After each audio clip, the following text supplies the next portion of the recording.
I've spoken before about the values a gentleman should hold: honesty, kindness, dignity, etc. But what about the little actions, the small steps that you can take now to become a gentleman? As Aristotle said, we are what we repeatedly do. So in today's video, I'm going to share 10 original suggestions for how you can be a gentleman. These are ideas you won't find in any other YouTube video, and these 10 ideas will ensure that you are remembered as a gentleman in the minds of everyone you encounter.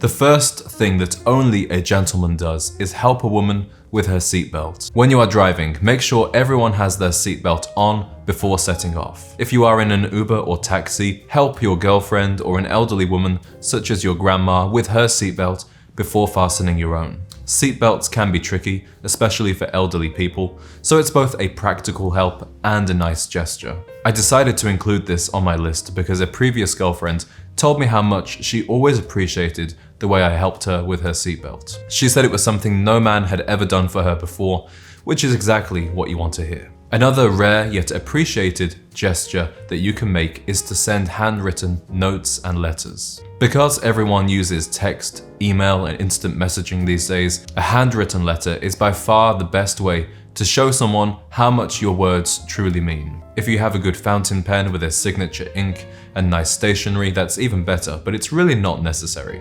Just the act of putting pen to paper and delivering it by mail or by hand will win you a place in someone's heart. But handwritten notes aren't just for your love interest. Send letters to your relatives, friends, and business associates, and watch your personal relationships blossom. Growing up, I observed how my parents would always offer a guest a cup of tea or coffee, or in the evening an alcoholic drink. Whether it was their neighbor, the plumber, or their sister, my parents would always offer them a drink as soon as they came through the door. When I became an adult, I was surprised to find out that not everyone does this. And I'm disappointed to say that among my generation, this gesture of hospitality has fallen by the wayside. So always offer your guests a drink when they come to your home, even if it's a handyman or tradesman who has come to do work. It does not have to be an alcoholic drink, but you should stock a variety of options like tea, coffee, and soda.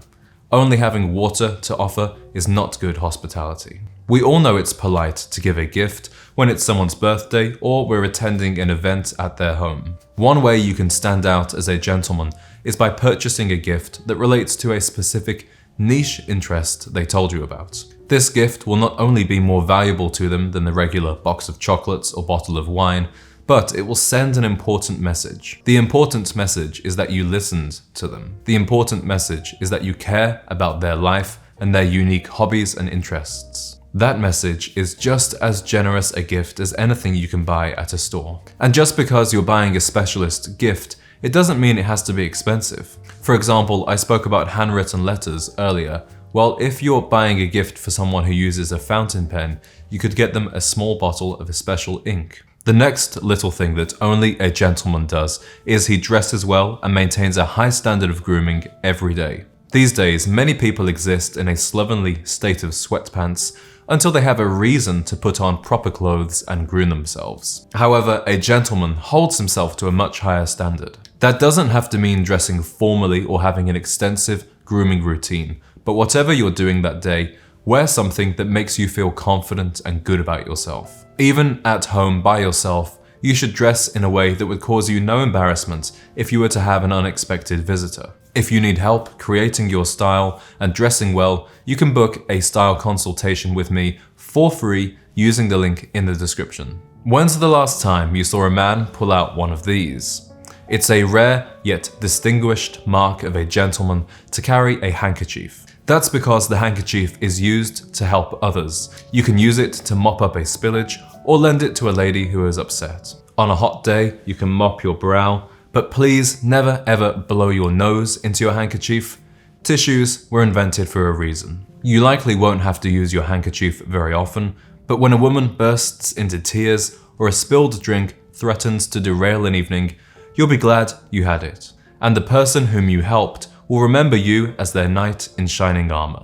Now I want to discuss a couple of small gestures you can do to help others. Next time you are in public and you notice a woman or an elderly person has dropped something, bend down and pick it up for them. To give you a couple of examples, I was recently at a bar last weekend and a girl I was talking to dropped her phone, so I bent down and gave it to her. The other week, I was giving an elderly lady directions. She placed her walking stick against the wall of a building to get something out of her purse, and the walking stick fell to the ground.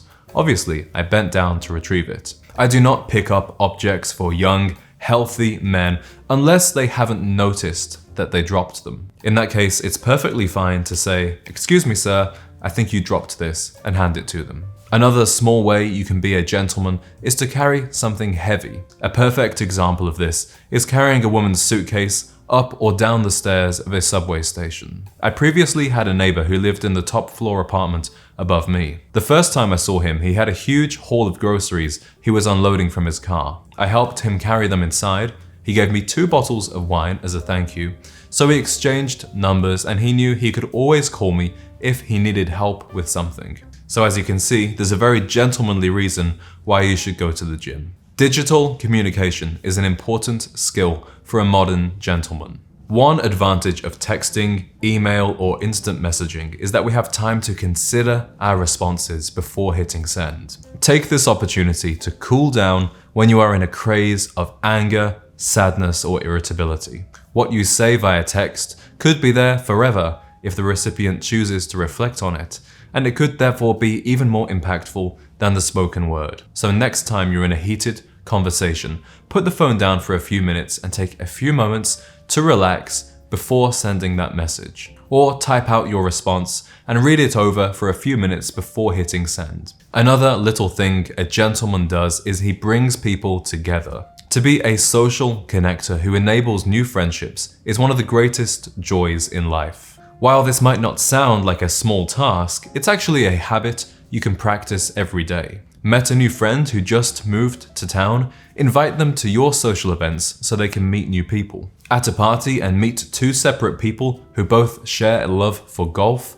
Introduce them and they'll be teeing off together in no time. One thing I love about our Gent Z meetups is not only that I get to meet a bunch of cool new people, but that they get to meet each other. And I know some genuine friendships have come out of these events. Speaking of the Gent Z meetups, I have an announcement to make.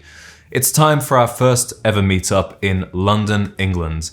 On Wednesday, September 4th, join me and Ash from the Chaps Guide and Raphael and Jack from the Gentleman's Gazette. I hope you have enjoyed today's video. Remember to always be a gentleman, and I'll see you in the next one.